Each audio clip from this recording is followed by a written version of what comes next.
Quand Dieu veut élever une personne, il ne lui donne pas de l'argent, mais plutôt un conseil. Car bien aimé, quand on veut gagner une guerre, on ne passe pas son temps à défendre, mais plutôt à attaquer. Car en guerre, ce n'est pas la grande armée qui sauve le roi, mais plutôt les conseillers. C'est pour cela que j'aime ce que la Bible me dit en Marc 12, verset 14. Il vient dire à Jésus, Maître, nous le savons. Tu dis la vérité et tu n'as peur de personne. Tu ne regardes pas l'importance des gens, mais tu enseignes en toute vérité ce que Dieu nous demande de faire. Alléluia. Avant d'aimer Dieu, il faut le connaître d'abord.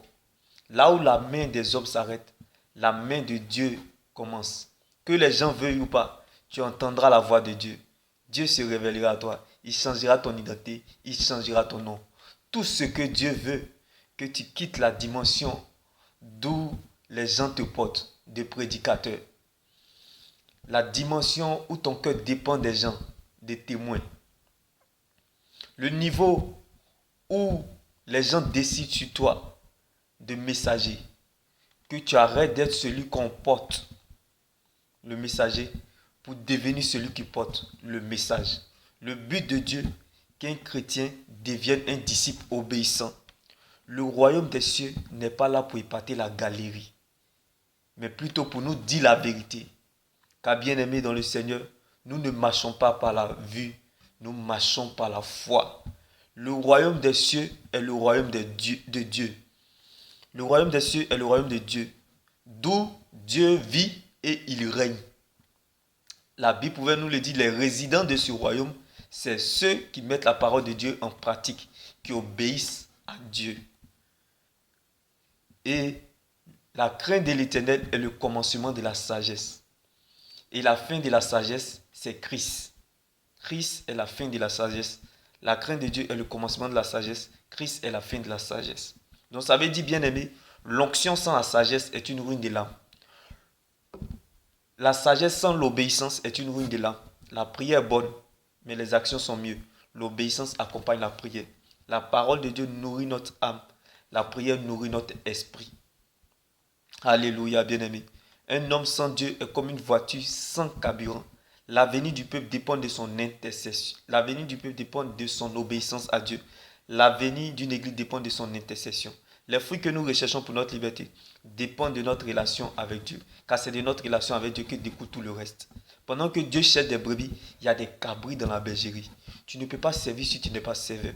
Il n'y a pas de royauté sans bergerie. La plus grande onction, c'est l'amour. Il n'y a pas plus grand amour que de donner sa vie pour ses amis. Il y a plus de bonheur à donner que de recevoir. Nous cherchons Dieu, mais nous oublions que Dieu se trouve dans l'amour. Chacun pense qu'il se conduit bien dans la vie, mais c'est le Seigneur qui connaît le fond du cœur. C'est la sincérité qui attire l'attention de Dieu. La grande et vraie foi, ce n'est pas de s'en sortir dans la vie, mais c'est de sortir victorieux des épreuves de l'éternité. Car la vie est ce que nous pensons, mais l'éternité est ce que Dieu pense de nous. Tout passera, sauf la parole de Dieu. La mort est la plus grande humiliation. La mort, bien aimée, est comme chose, on appelle ça comment, excuse-moi pour le thème, la vie est comme l'emballage d'une enveloppe. Pourtant, tu le sais, la valeur d'une enveloppe, c'est son contenu, ton âme. Alors, sauve ton âme en Jésus. Car bien aimé, la grande et vraie foi, c'est de chercher, suivre et servir Dieu. La grande et vraie foi, c'est d'enlever la douleur des cœurs brisés. C'est de relever les faibles. Car quand tu sers de pont en Dieu et les humains, tu provoques un concert au ciel. La grande et vraie foi, bien aimé, c'est de soutenir les pauvres, les veuves et les orphelins. Car la Bible pouvait nous le dire. Le malheur atteint souvent le juste, mais l'Éternel en délivre toujours. Celui qui s'intéresse aux pauvres, à la veuve et à l'orphelin, au jour du malheur, l'Éternel l'en délivre. Donc, bien aimé, sache que les bontés de l'Éternel ne sont point épuisées, ses compassions ne sont pas à l'éternel. Prêter pour accomplir. Avant d'aimer Dieu, il faut le connaître d'abord. Quand Dieu veut ranger la vie d'une personne, il met de l'ordre dans la vie de cette personne d'abord. Sauver pour sauver, prêcher pour pécher, oint pour servir, établir pour régner. Osons Jésus-Christ, vivre pour servir, bien-aimé. Alors laisse-moi t'annoncer cette bonne nouvelle en ce jour. Et tu dois savoir qu'on peut avoir le même corps, mais l'intérieur qui a changé. On parle de la nouvelle naissance. Alléluia. On peut avoir le même corps, mais l'intérieur qui a changé. Mais on parle de la nouvelle naissance. C'est Jésus-Christ qui a fait le sang. Il n'y a pas de reconnaissance sans connaissance. Il n'y a pas de renaissance sans naissance. Il faut être connu avant d'être reconnu. Quand Dieu te montre une vision, c'est parce qu'il t'a donné la provision qui est la parole de Dieu. C'est la seule théorie sur laquelle nous pouvons nous tenir. Il n'y a pas de vision sans révision. Je ne sais pas si la parole de Dieu fait vivre, mais moi, elle m'empêche de mourir. Sur la route de la vie éternelle, je peux tomber, trébucher, même les yeux fermés, mais à cause de la parole de Dieu, je continuerai à aller vers la direction du ciel, car c'est là ma finalité. Si ta parole ne faisait pas ma joie, Jésus, dans mon malheur, je serais déjà mort. Parfois, nous n'avons aucune idée de l'endroit où la parole de Dieu nous mène, mais nous la laissons faire. Probablement, elle connaît la route mieux que nous, car lorsqu'elle t'attend la tête, elle compte elle-même pour t'accompagner. Quand Dieu révèle un fait, il va jusqu'au bout de sa délivrance complète. Dieu ne commence jamais quelque chose sans l'achever. Dieu ne fait jamais le contraire de ce qu'il dit. Même si la prophétie commence par le contraire de son accomplissement, sache que la parole de Dieu, c'est la seule prophétie qui n'ira jamais son but. Alléluia. Et la course ne s'arrête pas au milieu, mais plutôt à la fin. La fin d'une chose vaut mieux que son commencement. Dieu ne veillera pas sur ta parole, mais plutôt sur sa parole pour l'accomplir. Car la royauté ne se vit pas à l'extérieur, mais plutôt à l'intérieur du royaume, dans sa parole. Alléluia. Dieu ne se trouve pas à la parole, mais plutôt dans sa parole. Donc ce que les gens disent est important, mais n'a pas de valeur. Les gens peuvent parler, mais il y a une seule parole dont la parole est éternelle qui accomplit tout ce qu'elle dit, qui est la parole de Dieu. Reste concentré, focalisé sur elle. Elle te mettra à l'aise et te fera du bien. Il n'y a pas de gloire sans brisement. Si vous n'êtes pas brisé sur la terre, c'est que le ciel n'a rien à vous offrir. La Bible pouvait nous le dire. Le Dieu que nous servons n'a jamais perdu un combat là où son nom a été mis en cause. Le Dieu que nous servons n'est pas le Dieu des vivants, mais plutôt le Dieu des morts. Bien-aimés, rappelez-vous à chaque fois que Dieu se révélait à un serviteur de Dieu, il dit, je suis le Dieu d'Abraham, je suis le Dieu de Moïse, je suis le Dieu d'Isaac, je suis le Dieu de Jacob, je suis le Dieu de David. Rappelez-vous. Pour vous dire que ces personnes-là, ils ont décidé de perdre leurs honneurs. Ils ont accepté de perdre leurs honneurs à cause de Dieu. Ils ont accepté de perdre leur dignité.